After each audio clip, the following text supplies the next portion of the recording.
Welcome back to CryptosRus. I am George. We're all George. Oops. That's pretty loud. Let me close. This may not be good. May not be good for Ripple. So the LBRY case, in which the judge ruled that, originally ruled that secondary sales does not constitute a coin being a security, in this case LBRY, right? I guess it was appealed, and then now the judge said, well, I can't make that determination. Accordingly, I take no position on whether registration requirement applies to secondary market offerings of LBRY. So previously, after LBRY lost its case in terms of having a ICO, fundraising, a legal token offering, basically, right? They were slapped with a huge fine, and plus they had an enormous amount of legal fees. Basically, they became bankrupt. But at least lawyer John Deaton, fought so that there was a ruling made on the secondary market in which the judge at the time said, well, LBRY tokens are not securities just because they're sold in the secondary market, like on DEXs or centralized exchanges, right? So that was very positive. But now when asked again, he's like, I can't make that determination, right? So is this bad news for Ripple? Because some people think, well, maybe Ripple gets slapped with a fine because they did also have security sales, right? Token offering very early on. But just because XRP is sold right now does not make it a security. Well, we don't know 100%, right? Because of this ruling. So that's no good. And also LBRY itself is dead. I mean, they even tweeted this. The final judgment in the SEC versus LBRY is out in accordance with the court's orders and our promise. We expect to spend the next several months winding LBRY down entirely. So in case you're wondering, LBRY is a decentralized library, basically a storage of information, okay? And they were sued by the SEC, and basically they became bankrupt. In fact, the fines imposed on LBRY was like $30 million. And then after they revealed how much money they really have, the team, the fine got decreased to like $111,000. Basically, the court case bankrupted them, which is very, very unfortunate. But is this going to affect the Ripple case? Hopefully not. Brad Garlinghouse is still very, very optimistic about the outcome. And when is that case going to resolve? Who knows?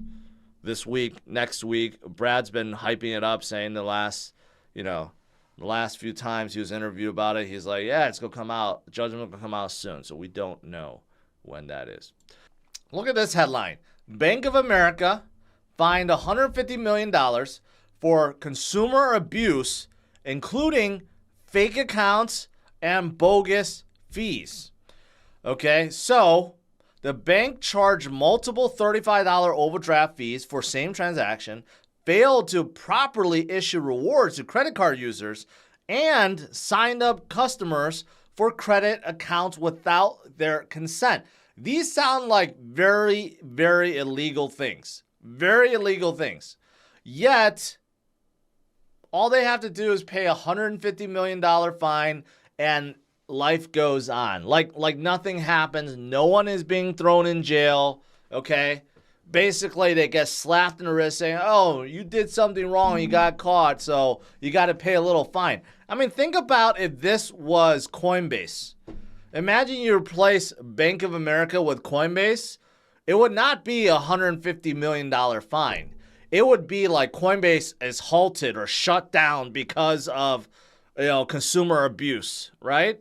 So think about how the rules don't really apply for the banks, okay, versus everything else. The government, the Fed, FDIC, every agency out there is looking out for the banks, trying to make sure that they stay in business. And they're not go try to shut them down, okay? I mean, seriously, like these are pretty serious charges, and no one is being fired, no one's going to jail. This is not even $1 billion fine. It's just like 150 million, which to Bank of America is actually like real chump change. It would be like $1,000 fine for like you and I, right? Something like that equivalent, maybe even less, maybe like $100 fine. And anyways, the reason why I bring this up is because this is why a lot of us are in crypto, because we believe in something that isn't so controlled or manipulated or protected by the government, because they're looking out for themselves. I mean, seriously, replace Bank of America with any crypto company and they will be halted and shut down. Speaking of Coinbase, those of you guys that have been paying attention, Coinbase stock has been flying through the roof recently. Even after being sued by the SEC, their stock went up to like 90 something dollars today. Not an all-time high, but they've been recovering really quickly recently, right? And that's because there are 5 Bitcoin spot ETFs that have listed Coinbase as a surveillance partner, and CBOE's BZX exchange also formed an agreement with Coinbase. Basically, this is the stars aligning. Basically, this is the precursor to spot Bitcoin ETFs being improved in the US. There's really no more arguments that the SEC can make about why a Bitcoin spot ETF shouldn't exist or be approved. Even the prior SEC chair, Jay Clayton, came out and said, well, this was the big difference between futures ETF and spot ETF, and it has been resolved, right? And now you have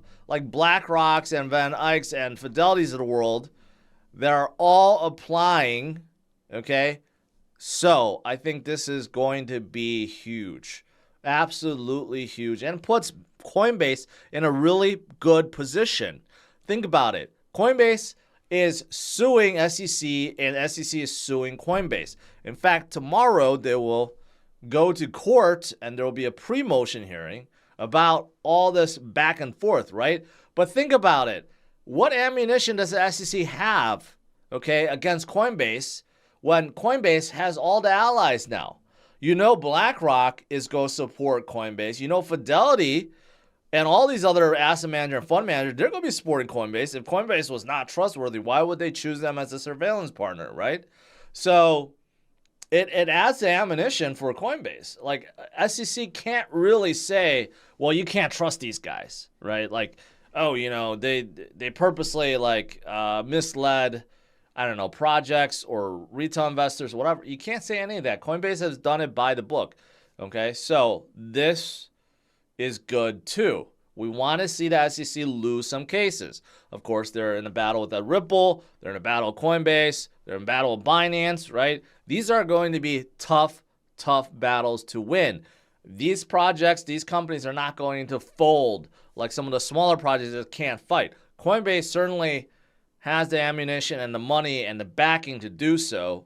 7-Eleven just launched NFTs on Polygon's network to celebrate Slurpee Day. See, this is why I'm such a fan of Polygon, because they continue to work with all these big brands. And whenever big brands want to launch an NFT project, it's usually on Polygon.